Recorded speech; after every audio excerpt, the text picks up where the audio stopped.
Please be seated.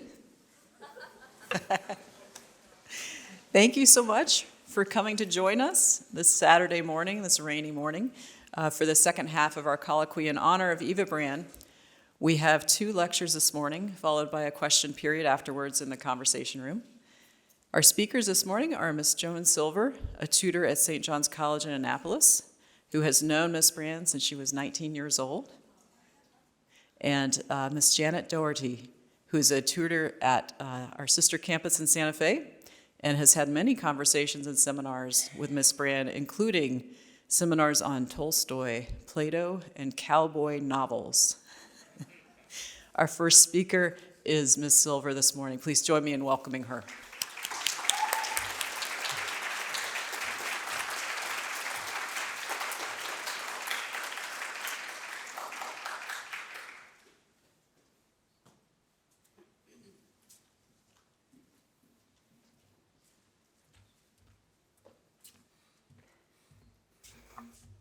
So, yes, you can hear me, right? I'm so glad to be here and to get to do this, and thank you all for coming this morning for this celebration of Eva and her work at the college. Okay, well, first, on the inspiration for this talk, let me say that it grows out of Eva's translation of a work by her longtime friend and colleague, Jacob Klein. Mr. Klein came to this country having written Greek mathematical thought and the origin of algebra in German. He had no intention of its being translated. Eva translated it secretly and presented him with a finished copy. We are therefore fortunate, at least I am, to be able to read this revelatory work without first learning German. This past summer, I reread it while also reading the book of Mr. Klein's essays published after his death. These 2 works guide me in the thoughts that follow. Indeed, Mr. Klein's essay for a Festschrift for Edmund Husserl begins with the following quotation from Husserl. "Philosophy, by its very essence, is the science of true beginnings, of origins, the rhizomata panton, and the method of a science concerned with the roots of things must itself be radical, and this in every respect." My talk has 3 parts. The first and last, on the roots of living things and on the roots of one friendship, are brief. The long central section, on the roots of inquiry, itself has 3 parts. The first part begins from a line from Plato's Sophist, anthropos manthane. That is, human being learns, or better, human being understands. The second part of this central section examines 2 of Jacob Klein's essays on the liberal arts and liberal education. Maybe I should say it celebrates those essays rather than examines them. The third part explores Mr. Klein's inquiry into the change wrought by algebra, which he says culminates in modern physics and the rule of science over the modern mind, and in fact, over our very lives. My talk follows a winding path. Please try to follow it with the notion of roots as your guiding thread. Okay, first part, the roots of living beings. What do the roots of plants do? To begin with, they anchor.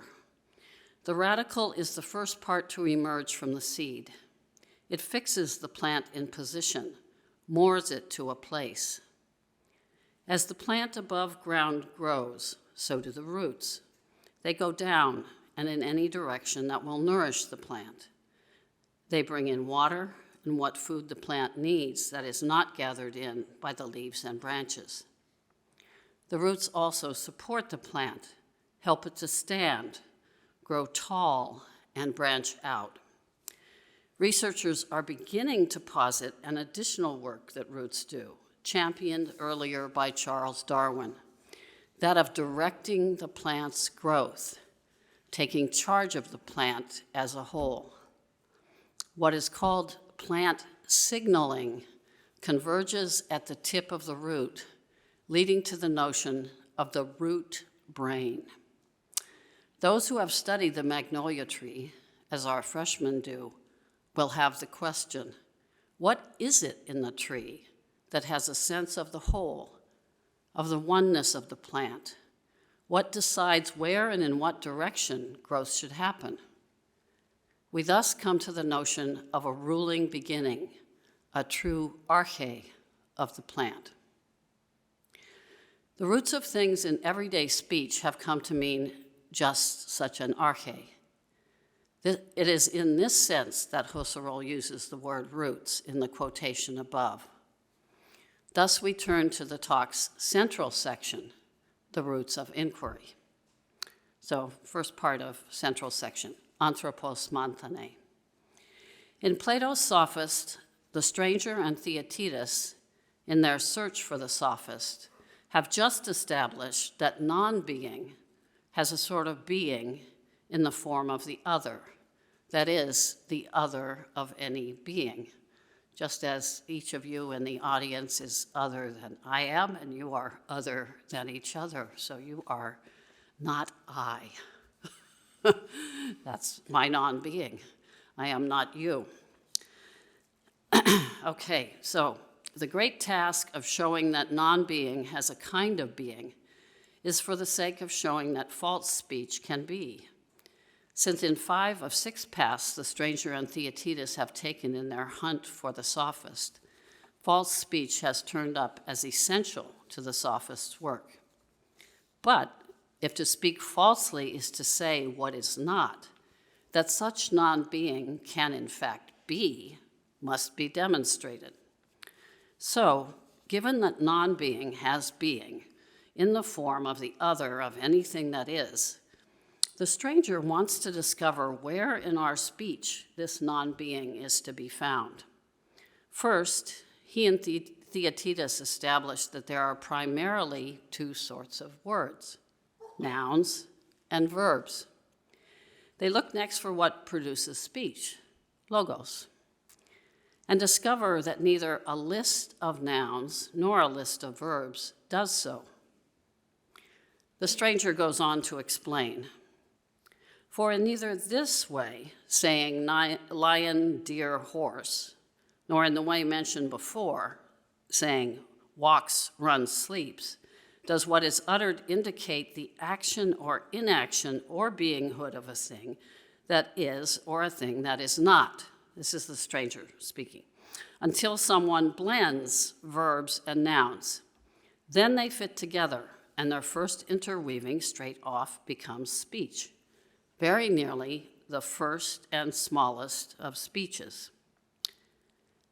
Theaetetus does not understand. Interestingly enough, he does not say ou manthano, which would mean I don't understand, I don't get it, I'm not learning. He says, pos ar hode leges. How do you mean this? Or, yeah, how are you saying that? The stranger replies, whenever someone says, man learns, do you affirm that this is the least and first speech? Theaetetus replies emphatically, egoge, I do. The stranger has chosen a new noun and a new verb for the first and least speech. He does not say, lion runs, deer walks, or horse sleeps. Human being learns must be the first logos, be prior, in a sense other than merely being one among many of the simplest combinings that come about in the interweaving that makes up speech. To learn, one must desire to know, or at least to understand. A small child, to begin with, works out what those around her are saying and tries to use these sounds herself. Human learning is characterized in the beginning by the learning of speech. This remarkable accomplishment precedes both in time and as the arche, the ruling source of all speech, speaking truly and speaking falsely. Human being learns. Is that sentence a description or a definition? In either case, such learning is paradigmatic of the human being. As mentioned above, anthropos montane also means human being understands.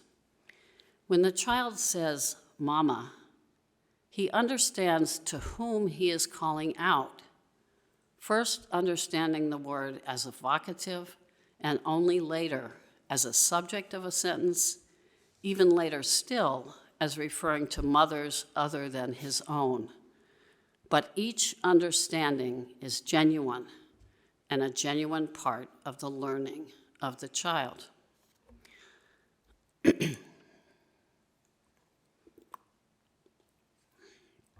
So, second section of the central part, Jacob Klein on inquiry and liberal education. In his essay, The Idea of Liberal Education, Jacob Klein notes more broadly than I have the education that precedes all other education. I'm going to quote a lot from Klein. I hope you can hear when I'm quoting from him. I'll try to make it clear, but if it sounds really good and and you think it might be Klein, we'll just say it's Klein, okay? But I'll try to make it clear. So here's his beginning. Every one of us is in some way educated. By this I mean that everyone assimilates from his early childhood sets of customs, beliefs, opinions of all kinds, ways of behavior, and even ways of feeling and reacting. He goes on. Ours is a double growth, double nourishment, double ripening. A new medium of education comes to the fore, the medium of deliberate reflection and systematic procedure. In this medium, the troubles and obstacles met in experience are lifted by a process of conscious formalization to a new level, the theoretical level. How does such lifting take place?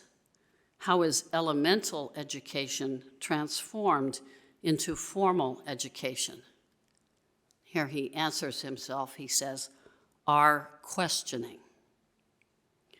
In exploring human questioning, Mr. Klein does not neglect even the homely activity of gossip. All gossip has an element of curiosity in it, of wonderment, and that means some quest, however infinitesimal, however distorted, for knowledge. He finds that, here I'm quoting again, all questions have something in common. They all originate within the horizon of our daily lives, a horizon that includes the familiar and the surprising, routine and novelty. The unexpected is still woven out of the texture of the expected.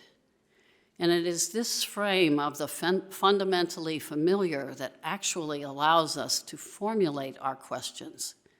That is, they can be put into words. Our questioning is guided by language itself. We have returned to the fundamental, my voice again, we have returned to the fundamental relation between human beings and speech. Anthropos montane, human being learns. Such learning is both the medium and the goal of human speech. We seek to understand. One source of human inquiry has emerged, language itself, which includes the possibilities not just of understanding, but of not understanding, and not only of speaking truly. Can we really do this? But of being mistaken. We can say that which is the other of what is in at least two ways. Our opinions can be false. We can also intentionally mislead others.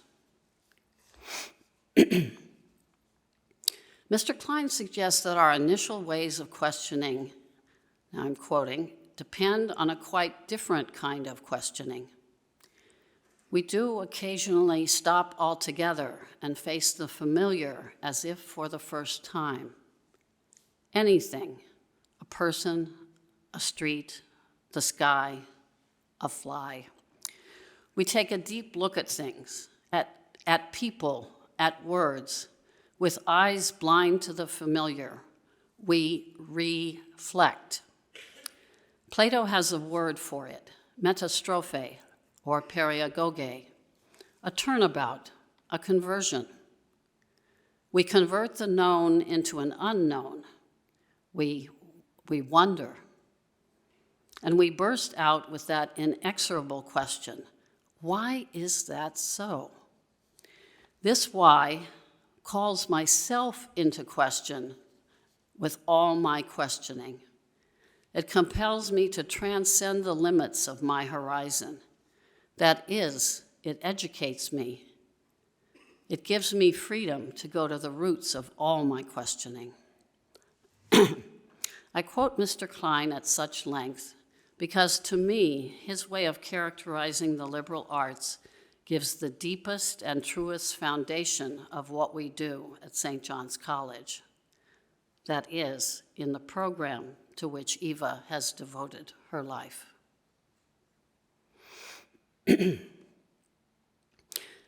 Mr. Klein links our reflection to the establishment of the liberal arts. Quote, we are bound, at some point at least, to reflect also on our doing this questioning and exploring, on the means and tools that we use in this enterprise, on ourselves as questioning and exploring beings. This metastrophic reflection, in conjunction with our exploratory questioning, leads to the establishment of the formal disciplines. End quote. In a later essay titled On Liberal Education, Mr. Klein names these disciplines and clarifies how they become genuinely liberal. He first cites the quaternity of the original liberal arts, arithmetic, geometry, music, and astronomy, and notes that grammar, rhetoric, and logic were added to the list. Between the quadrivium and the trivium, he observes, we should not forget that antiquity had, unofficially as it were, a fifth liberal preoccupation, the inquiry into nature. He thus slips in the all-important exploration of nature as an eighth liberal art. In the previous essay, Mr. Klein asserts more tellingly the significance of the study of nature. I should say the study of the study of nature. It's really what we do in our labs. We study how others have studied nature. And sometimes, I guess, we just study nature. Okay, so here he says, it is a rather fantastical idea to equate liberal studies with the so-called humanities, as if mathematical and scientific disciplines were less human than historical or poetic or philosophical studies. The following passage is his account of the way for these areas of human concern to become truly liberal.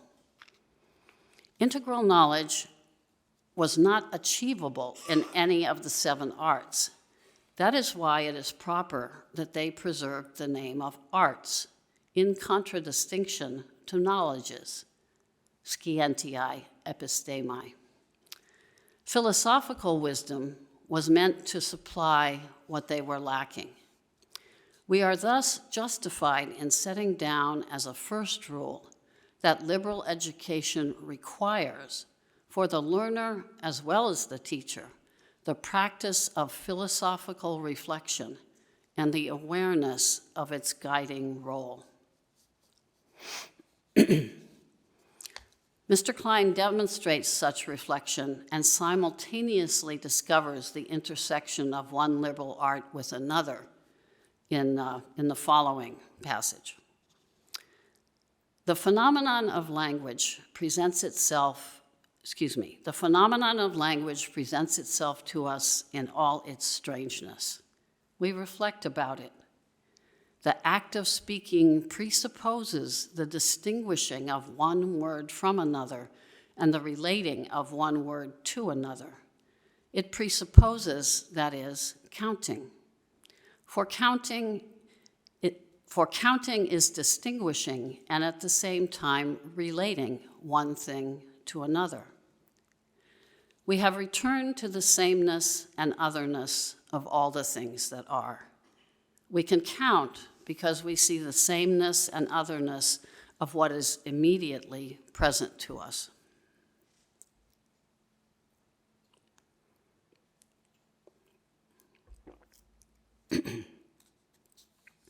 With the notion of counting, we are finally approaching the book I mentioned at the beginning, Greek Mathematical Thought and the Origin of Algebra. Before going to that book, however, a bit more of Mr. Klein's thinking will help to situate it. We noted above his first rule for liberal education, that philosophical reflection have a guiding role. Through the following observations, he finds a second rule. Let me turn to the difficulties inherent in the preservation of the liberal arts through generations of men. Words used in common speech generally lose their natural ambiguity. The terms which embody the original understanding, the indispensable terms of the art, of the techne in question, the technical terms, acquire gradually a life of their own, severed from the original insights. Those insights tend to approach the status of sediments, that is, of something understood derivatively, and in a matter-of-course fashion. The technical terms begin to form a technical jargon, spreading a thick veil over the primordial sources.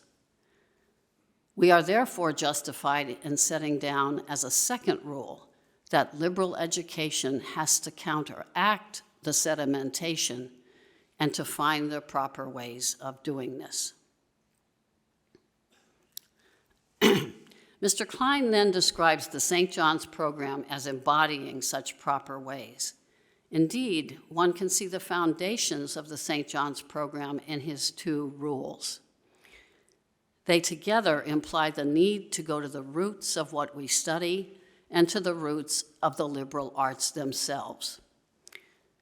Mr. Klein's thinking moors, sustains, and supports our program, as roots do a plant.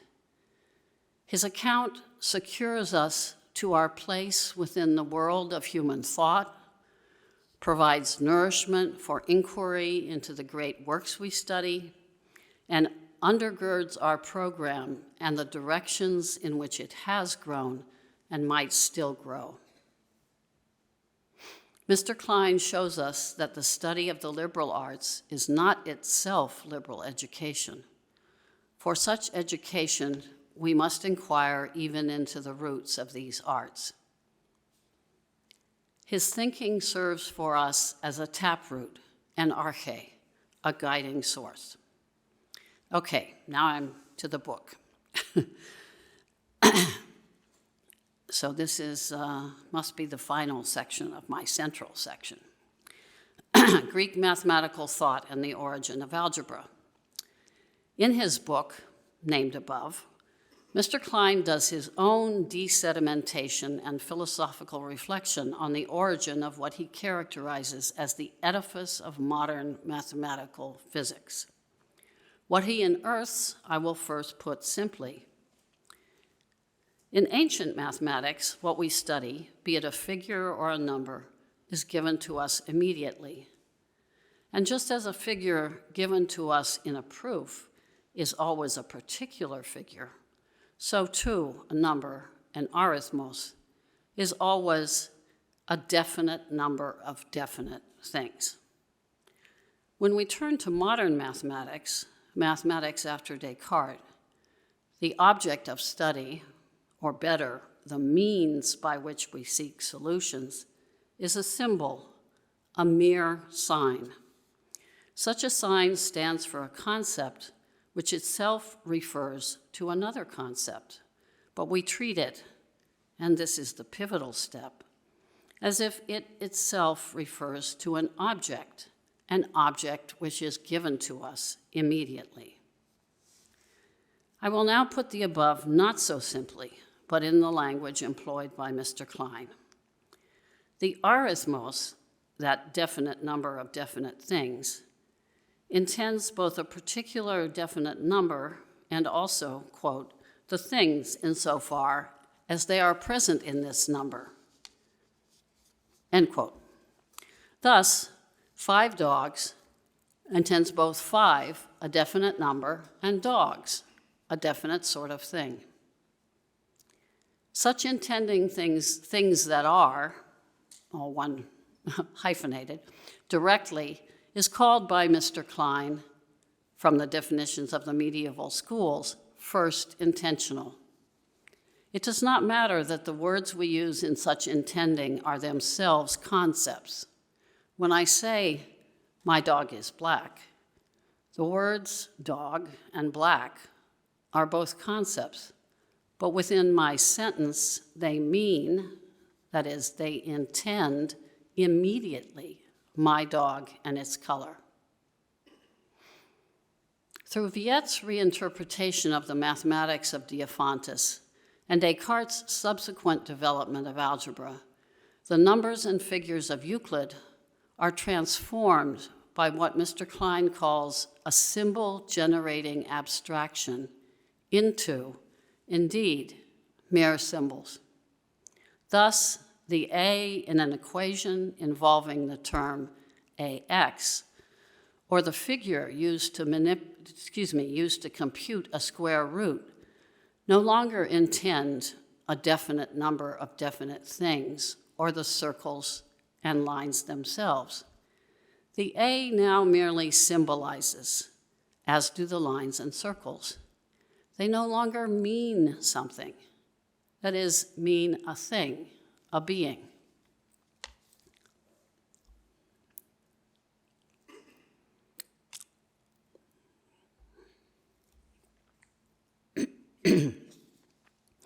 Of Viet, Mr. Klein says, quote, his letter sign intends directly the general character of being a number, which belongs to every possible number. That is to say, it intends number in general immediately, but the things or numbers that are at hand only mediately. In the language of the schools, the letter sign designates the intentional object of a second intention, namely of a concept which itself directly intends another concept and not a being. If I said my dog is a mammal, mammal would be a second intentional word because it implies other concepts. Okay. Turning now to Mr. Klein's treatment of Descartes, we learn precisely what a symbol-generating abstraction is. I think this is the most difficult quote in my text, so I'll try to read it kind of slowly, and I hope it will make sense as I go through it. The abstraction which the intellect undertakes consists in the following. It transforms the multitude of the number, understood as mere manyness, into an apparently independent being, into an ens, that is a being, if only an ens rationis, a being of the mind. When now, and this is of crucial importance, the ens rationis as a second intention is grasped with the aid of the imagination in such a way that the intellect can, in turn, take it up as an object in the role of a first intention, we are dealing with an algebraic letter sign, and it's algebraic letter sign or a geometric figure, as understood by Descartes. Okay, end quote. To return to the description given of Viet, Mr. Klein observes that taking the symbol as something with which we can calculate, quote, transforms the object of the intentio secunda, namely the general number intended by the letter sign, into the object of an intentio prima, of a first intention, namely of a being, which is directly apprehensible. So by analogy to a sleight of hand, I say the following. Through a sort of sleight of mind representing utterly indeterminate number with our symbolic A. Now, I didn't fix this sentence. So when we do this, it means that we are treating both the letter A and that to which it refers as something, as a first intentional object. So we're approaching the end of this last part of my central section. In his brief but illuminating essay, Modern Rationalism, Mr. Klein clarifies what it means for the A to be a symbol. What we call a symbol is nothing else but a concept of the second class, a second intentional concept, one which applies to concepts themselves as a concept of the first class, a first intentional concept, one which applies to objects or directly to objects. What are the consequences of taking such an object of a second intention as first intentional and having no idea that that is what we are doing? We can only conclude that we are constantly fooling ourselves about what we have in front of us and what we know. We freely use words such as gravity, force, and energy as if we know what we mean by them. They are in fact covered by the thick veil of sedimentation and are, in addition, symbolic. We take them to refer to real given things, such as a number, a circle, or indeed a plant or a human being, but they do not. Moreover, the meaning of learning and understanding have changed. Quote, our rationalism is a symbolic one. It is the true result of the Cartesian distinction between mind and world. It is the true expression of the paradox of which we have spoken, that the mind, which is supposed to be sufficient to understand the world, is preconceived as a mind alienated from this same world. We approach the world not directly, but by means of concepts, which are abstractions of abstractions, and which at the same time we interpret as being in direct contact with the world. End quote. Understanding now means only successful manipulation of symbols. Learning is reduced to acquiring the skill of doing such manipulations. I said above that we are fooling ourselves. More bluntly, we are telling lies to ourselves and each other, saying that which is not is endemic to our lives. My inquiry has come full circle in a way unexpected even by me. The very root of modern science is sophistical. I discussed this a little bit with Eva last night, and she was going to introduce all kinds of shadings, so maybe those can come out afterwards.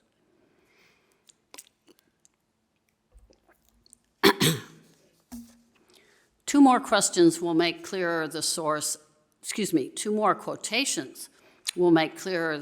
of the veiling of this new science's concepts and both the sweep and origin of science's hegemony over our lives and thinking. First, Mr. Klein articulates a difficulty in inquiring into these concepts. Quote, No longer is the thing intended by the concept an object of immediate insight. Nothing but the internal connection of all the concepts, their mutual relatedness, their subordination to the total edifice of science.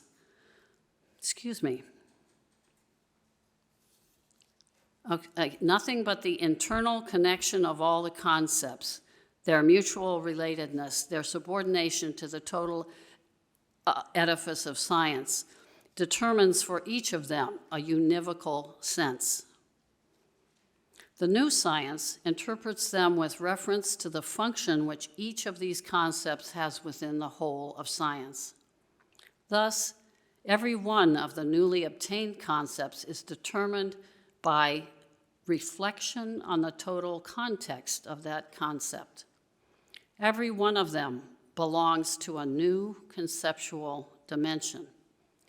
The special intentionality of each such concept is no longer a problem, as it was for the ancients. It is indifferently the same for all concepts.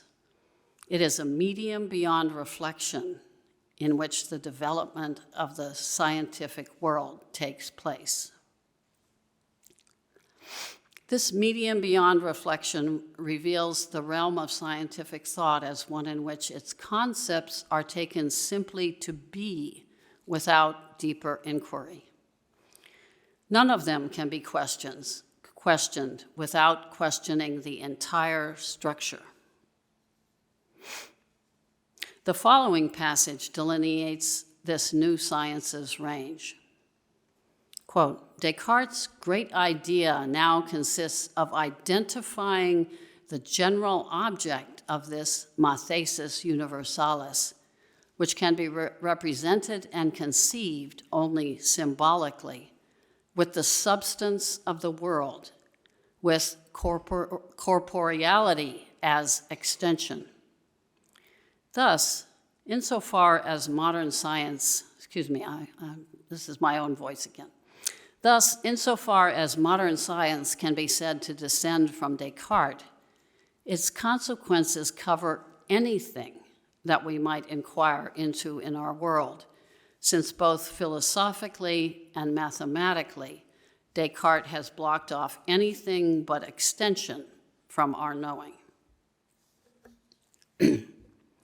We confront a world in which things come to us only in symbolic form, a form which is devoid of understanding or meaning. We speak of the forces or laws of nature with little, if any, sense of what we mean.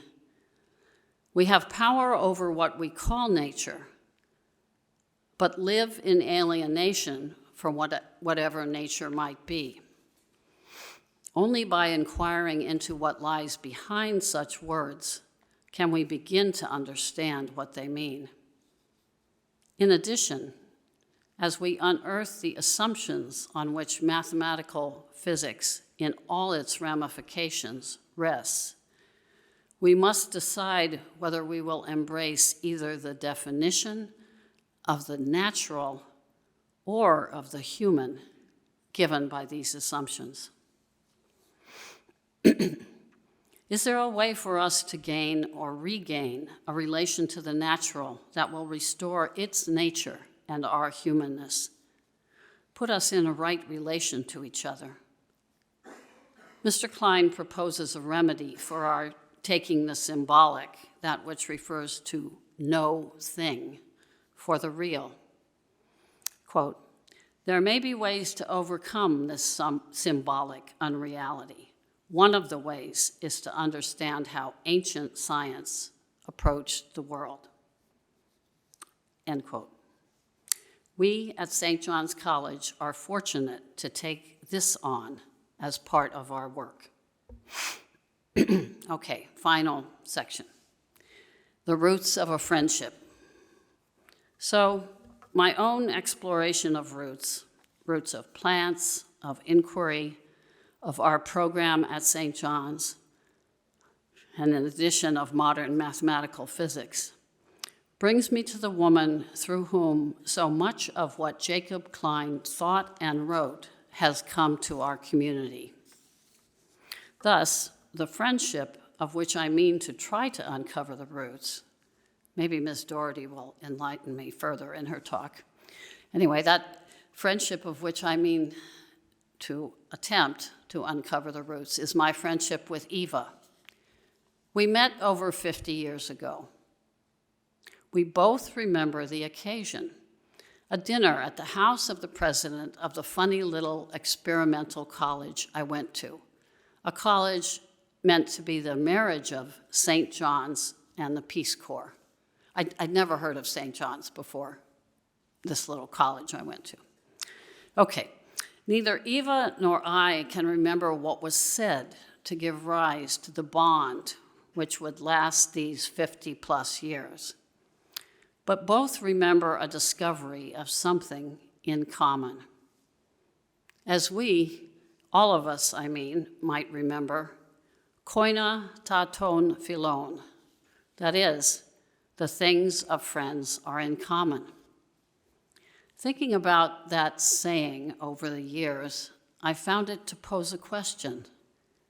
What thing or things is it really possible for two human beings to have in common, two or more? I think that on that evening, Eva must have exhibited, as she inevitably does, and perhaps she could see nascent in me, the sort of, as Aristotle would say, orektikos nous, that wedding of mind and desire that we humans are, that desires above all to know, and that would give rise to such questions, that is, to inquiry. Or perhaps it was simply that we each have the same favorite color, blue. I think you can see a little blue on my sweater. My next memory is of Eva approaching me on the day of convocation when I came as an entering freshman. She said, "Joan, I have very good news for you. You are in my math class." It was good news indeed. When I reminded her of this sometime in the last 2 years, we were seated having lunch or something, and she said, I didn't, and laughed uproariously. Okay, let's see. So it was good news indeed. And then there was the time almost 3 years later when she asked me if I would study Hegel's phenomenology with her in her kitchen. In the language of the day, with the movie The Godfather dominating conversation, it was an offer I couldn't refuse. We met every Monday and Thursday. After each evening's hard work with Hegel's text, she served dessert. No guns were involved. Over the years, there have been invitations going both ways, revelations from each, appreciation of our samenesses and differences. But that mind that desires to know and its inquiry has been ever present. One question Eva has raised as she faces the end of her life is, now, if we are still there after death, what age do you think we will be? A truly Eva question, one that her mind and few others, looking freshly and with immediacy at whatever is in front of her, would pose. Thank you.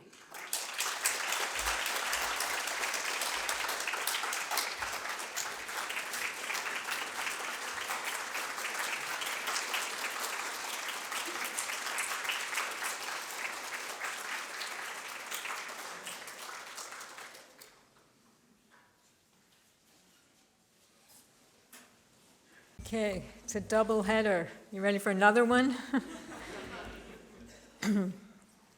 My talk is entitled Liberal Imaginings. I have quite a few quotations from Eva's own work and also from Aristotle. in here. I won't always say quote, unquote. And I don't have sections. I mean, there are sections, but I'm not going to announce sections. Eva Brann and I began our long partnership in summer classics with tales of knights, brave and true men who never flinch in their defense of the good, willingly risking life, limb, and reputation for the objects of their devotion. We read tales of knights from Gawain and the Green Knight to Jack Schaeffer's Shane. In these stories of great deeds, any all-too-human aspects of the heroes were indicated subtly enough that the image of untainted virtue prevailed. The works we read that first week of summer classics are unapologetic products of the imagination of authors who know their audiences, men with high youthful aspirations and women who would like to believe they could fall in love only with a paragon of virtue. If the characters of those paragons derive from perceptible beings, as Aristotle would have it, they have undergone enhancements that would dwarf the skills of the most high-priced plastic surgeon. The many books Eva and I read in our subsequent series of week-long classics together, works of Plato, Herodotus, Milton, Tolstoy, Dostoevsky, Eliot, Mann, Paul Scott, I'm sure I've left out some, varied in everything except greatness. We did return to the knights. We did a whole week of American cowboy novels, one memorable summer, long after our first. Together, we admired the heroes and deplored the vices of villains of the American West, reviving temporarily the American polity in its healthiest, most Aristotelian moment. Eva's and my recurring weeks of summer classics provided me an opportunity to share, apprentice-like, in the kind of tutorly virtue that Eva exemplifies as no other tutor I have known. We had the benefit of the loyalty and increasing experience of the group of regulars, Eva's ducklings, who attended year after year. Eva used her graceful authority as a seminar leader to give the group, which always included some who were new to St. John's, unauthoritative guidance. Alien worlds became accessible. Even Herodotus's histories, so far from the participants' experience, were included in the imaginative embrace of the seminar. Each week-long session offered evidence, some weeks more, some less, of the inception of what Eva calls imaginative friendship, the particular friendship of the soul, which involves a shared activity, quote, in which we open to each other's unobtrusive gaze intermittent glimpses of our inner panorama, end quote. Aristotle ignores it in his account. Imaginative friendship is not a mere variety of the friendship for pleasure, despite its delightful moments, nor is it a shared pursuit of virtue, although it might contribute to that too. Eva's work on the imagination has been decades long. Not content to explore the power of shared images, she has engaged in serious scholarly inquiry into the world of the imagination. And 2 years ago, still wrestling with the questions that keep this work incomplete, she gave a probing lecture on the originals of fictive images. Her lecture demonstrated the wonder that continues to generate new reflections on difficult questions like the following. What are our array of mental images of? Where and how do they arise? Even those that are akin to what is or has been perceived are never simple copies, and if they are copies, how does the copying occur? Images are images of something, but what do fictive images point towards? We talked after the lecture. I turn to Aristotle's De Anima for support. Doesn't he affirm that the imagination, without which thinking does not occur, moves us toward active intellection of what is knowable? Are the originals of fictive images somehow among the intelligible things? By perceiving and pursuing what they perceive as good and avoiding what seems bad, ensouled bodies set images in motion, often retain them as memories, and rearrange them as idiosyncratic and in idiosyncratic and perhaps illuminating ways. For Aristotle, it seems clear that the goal of such activity is, on the one hand, the various endeavors of particular humans in seeking their own good, an enhancement of the animal pursuit of perceived things that promise pleasure. On the other hand, there is the ultimate goal of activating our passive intellect so that we may grasp directly the things that are intelligible. The claim that active intellect is not entirely beyond human aspiration may be crucial for Aristotle in distinguishing the human from other kinds of beings. But most human life, and even liberal education, take place in a middle realm between unthinking pursuit of apparent goods and active intellectual intuition. Aristotle says tauntingly little about this middle realm.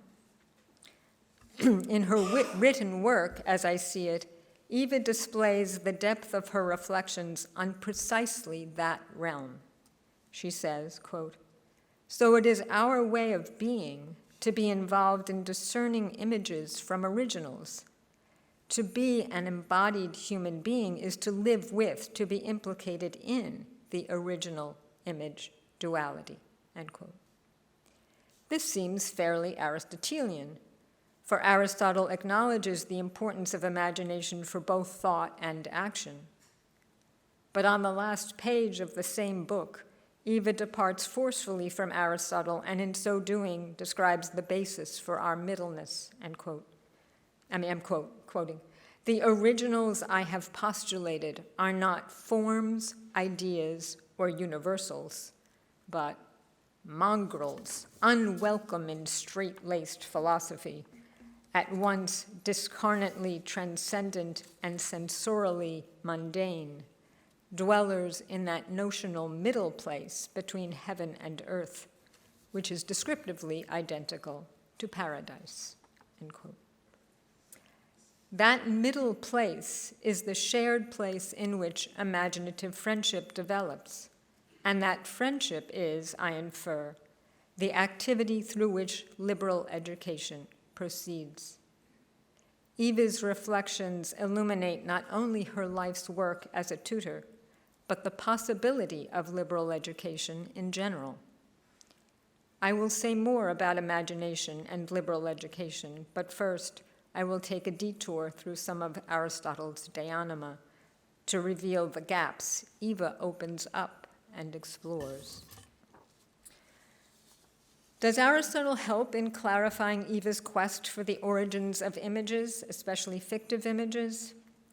He surely provides a backdrop for the question when he gives an account of the activity of mind that depends upon images. I'll be quoting a lot in this next section. "Imagination is that in accord with which we say that some appearance, phantasma, comes about for us," end quote. An unobjectionable definition. A bit later, after talking about perceptibles as the origin of images, he says, "If the foregoing is true, imagination would be a motion that comes about by virtue of perception in actuality," end quote. So we have to start with real perceptibles. But though imagination, fantasia, he claims, quote, "does not come without perception, it is different from perception. In fact, imagination is within our power. For whenever we wish, it is possible to make something appear before our eyes," end quote. So images can appear or be called up when the object they derive from is not present. Remembered images are the clearest examples. It is no surprise that he acknowledges that our imaginative activity can occur without logos. The reader may be surprised when Aristotle goes on to announce that, quote, without imagination, there is no taking something to be the case, end quote. Clearly, then, imagination is related both to perception and to discursive thought, while it differs from both of them.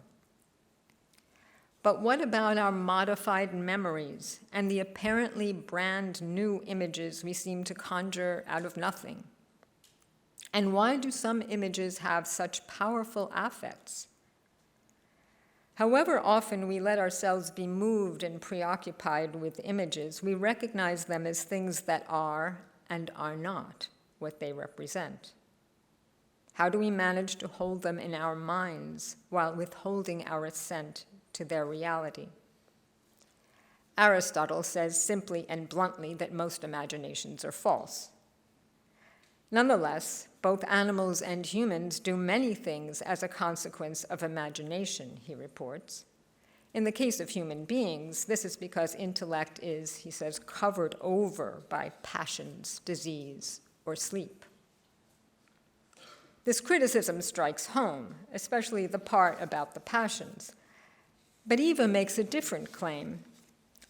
Yes, sometimes imagination falsifies, but, quote, in its invention it is less liar than interpreter, end quote. Aristotle's chiding about our weaknesses is unhelpful for readers and writers of novels who wish to make sense of their inner life. Eva speaks directly to them. While Aristotle doesn't give a complete account of the range of the imaginative activity, it seems right that, as he states, the beings that engage in it are all embodied souls. And the soul, he says, is something of a body, but it is not a body. All animal souls are characterized by perception, an activity in which the part of the soul that perceives takes on the form of perceptible things. Aristotle makes this comparison, quote, the hand is the tool of tools, and the soul is the form of forms, and sense perception is the form of the perceptibles, end quote, while the intelligibles are in the perceptible forms. Certain kinds of souls have the ability to discern the intelligibles, but, we wish to reply, mostly we don't do that. We allow perceptible things to initiate patterns of images that stabilize into memories, facilitate thinking, or flit away into nothingness. We can call some of them up at will, reform and reconstruct them. We can also thoughtfully reflect upon them. In her discussion of reflection in Then and Now, Eva grounds imaginative thought. She says, quote, reflection honors the givenness of natures that are somehow accessible to us. This is a mixture of quote, and I'm not going to keep, of quoting and my own interpolations. It brings back basic notions of beings, that is, ideas, ide.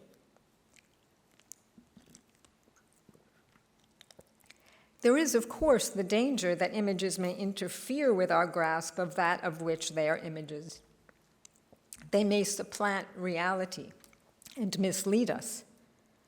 There is much work, then, for reflection to do in sorting out images in their relation to one another, with a view to discerning what underlying nature or eidos they reflect when they are not simply spurious, and setting them aside when they are.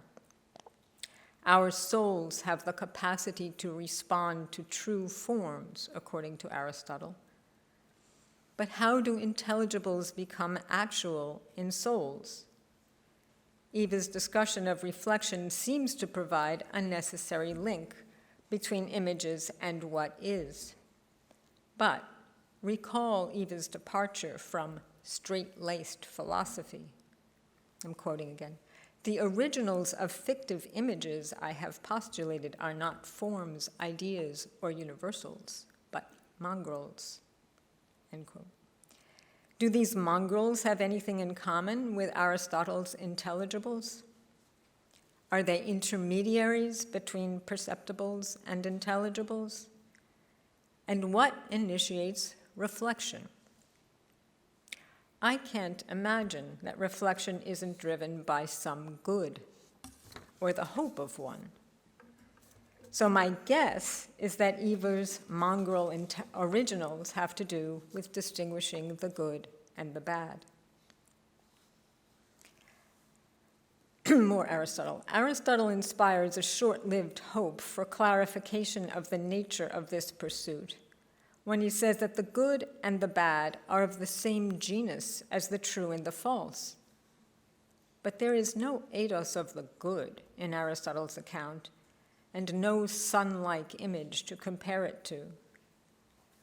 When, in the Republic, Plato's Socrates encourages us to think that there is such an eidos, it is in the context of the education of two young men who yearn to believe that justice is unequivocally good. The passion for good rule in any actual city must be moderated by the distinction between justice in its pure form and the equivocal character of any actual regime. The difficult work of sorting out our often strident and conflicting voices demanding justice, as various factions see it, and reconciling them in service to the common good is left to the imagination of the reader. Presumably there is a common good, and it is discernible. Is it the work of reflection in common or in private to discern that good as it manifests itself? I have digressed from Aristotle to Plato mostly to point out that Aristotle offers nothing like the myth of recollection and no unequivocal good unless it is active intellect itself. So we are left with embodied beings who are characterized by being moved by and thinking through images. Toward what end? As Aristotle sees it, imagination is crucial to the thinking of the embodied souls who engage in thought, but images must fall away when intellect is awakened.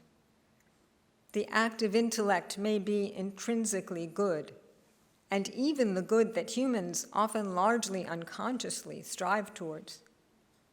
But intellect is not easily awakened, and the realm of actual experience and the realm of the imagination intersect so persistently that they may be hard to distinguish at all.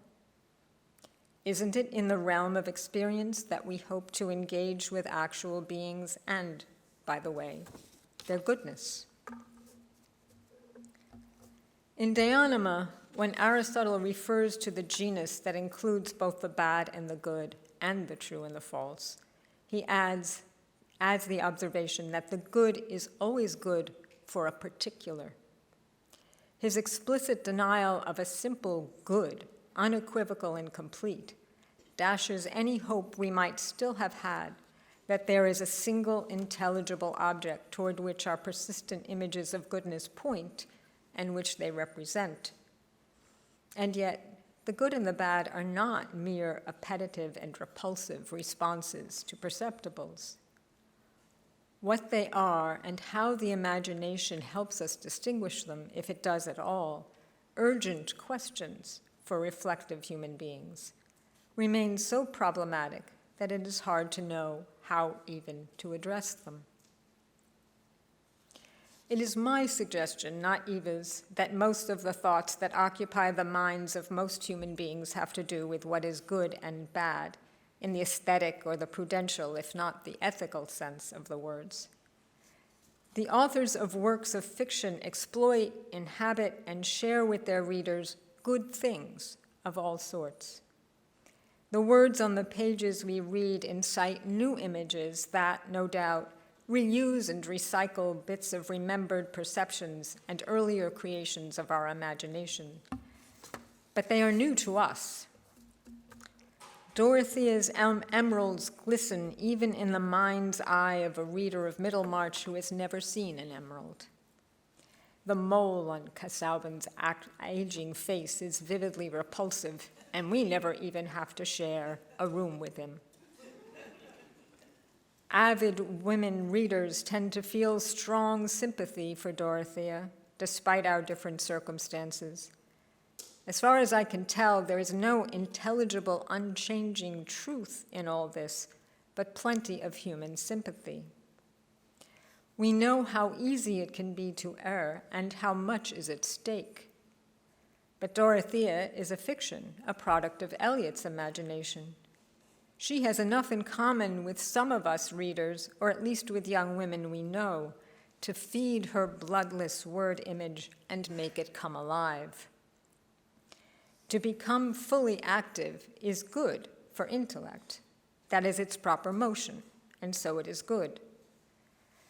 The goods humans pursue ultimately include clarity of thought about the intelligible things. But most human thinking involves the kind of choices the characters of Middlemarch are constantly making. Whom to marry, how to earn or spend money, whose help to seek in distress. We like to see these questions presented beautifully. Aristotle can help us with the role of imagination in serving our everyday thought, at least by distinguishing it from what it is not. But he gives it no authority of its own.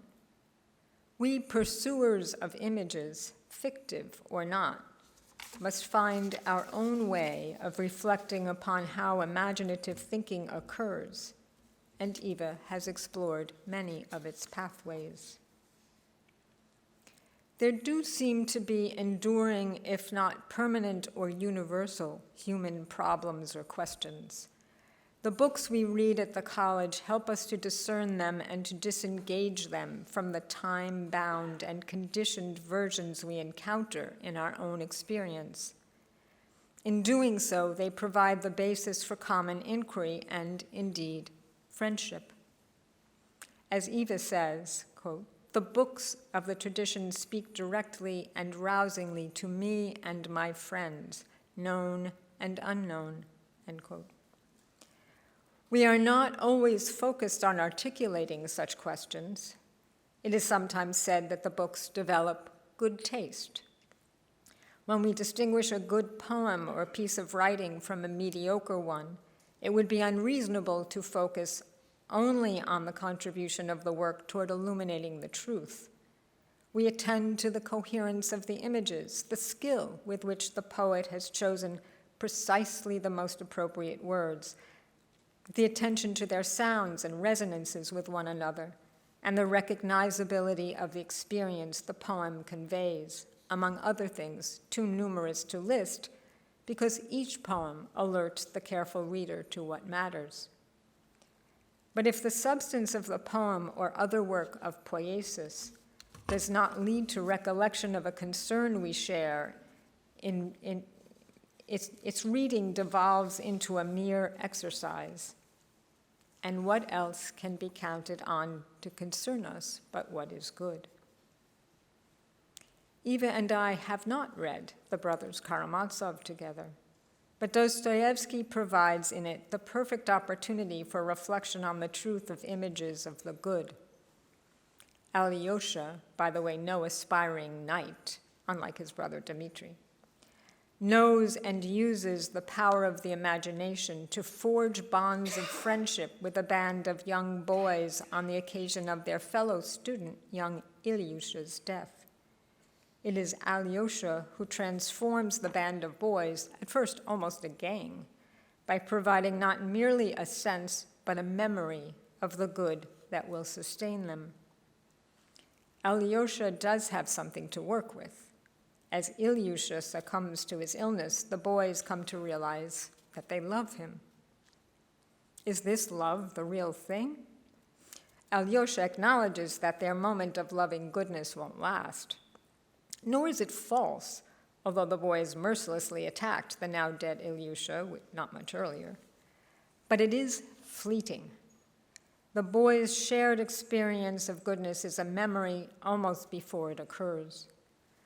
Bluntly put, our Alyosha deliberately and openly contrives that memory so that it may endure. He provides the boys with an image that helps focus the good to which they may aspire throughout their lives. Alyosha, in this moment in the novel, is as much a poet or novelist as the boy's friend. The image he creates must be completed by reflection to be effectual, for us readers as for the boys. Suspicious readers will want to guard against being hoodwinked. But what reader can fail to be moved enough to allow her soul, if only temporarily, to aspire toward the good Alyosha intends? Alyosha creates the conditions for the shared experience of love. It is up to the boys to return to it in memory, and they may not. The dark sides of humans are more easily recognizable than the godlike. If there is a God full of goodness, as Alyosha sometimes doubts but consistently believes, the memory and the experience of goodness that the memory preserves is real. Even if the conditions for it are artfully manufactured, it is a kind of revelation. The dual problems of the origin of imaginative activity and its goal are solved. Our images of godlike goodness more or less reflect God himself. If not, can a human being be the source from which these images come? My questions are a narrow subset of Eva's and more beholden in their terms to Aristotle, but Eva's work has given them an addressable form. Authors of fiction not only present images, but also direct the motion of images that embodied souls inevitably retain from their memories. In the reader's mind, they sort and rearrange. The sorting and rearranging is involved in what is called thinking. For if Aristotle is right, thinking requires imagination, even if its final destination is active intellect. But final is so far from our experience most of the time that it doesn't help to look there. Instead, good and bad are apparent in the orderings of images we either contrive or borrow from others, and that is where we focus our minds. Where we live is a middle place characterized by problems, aporiae, and questions, whether permanent, enduring, or vanishing, in response to which reflection is the primary intellectual activity. Eva celebrates this activity that deepens awareness but does not necessarily provide solutions. I'm quoting, "Above all," she says, "reflection intensifies life. In doubling back, it turns awareness into self-awareness, brings life to life, so to speak, and so renders it twice-lived. Only the twice-lived life is actually lived, as Socrates said, and I think," end quote. The problem of the truth about the good remains. It is one of the fundamental human problems that many, if not all, great books address. But the experience of inquiry in common, or at least supported by common discourse, provoked by these books, is a good we can recall and repeat. The conditions for it are artificial, but when the magic happens, it is because there is a common receptivity to something enduring and recognizable, if not always articulated. Eva demonstrates what it means to be better and braver, not a knight, but a friend, in face of the aporiae that comprise our middleness. Not violent struggle, but shared and loving interest is the way. She writes, "If thought, as our most human capacity, is drawn by intermittent impulses, longings towards its this or other worldly objects, the soul, as our personal whole, is at home in its sustaining element, interest, being attentively with and among beings. Loving interest is, I think, our best long-term project, end quote. Liberal education is one way of engaging in this long-term project, maybe the primary way. Eva has done more than any other living member of this community to articulate and to create the conditions that make liberal education possible. She is the artful contriver of imaginative friendships and of the college in its fullest, most actual form. Thank you.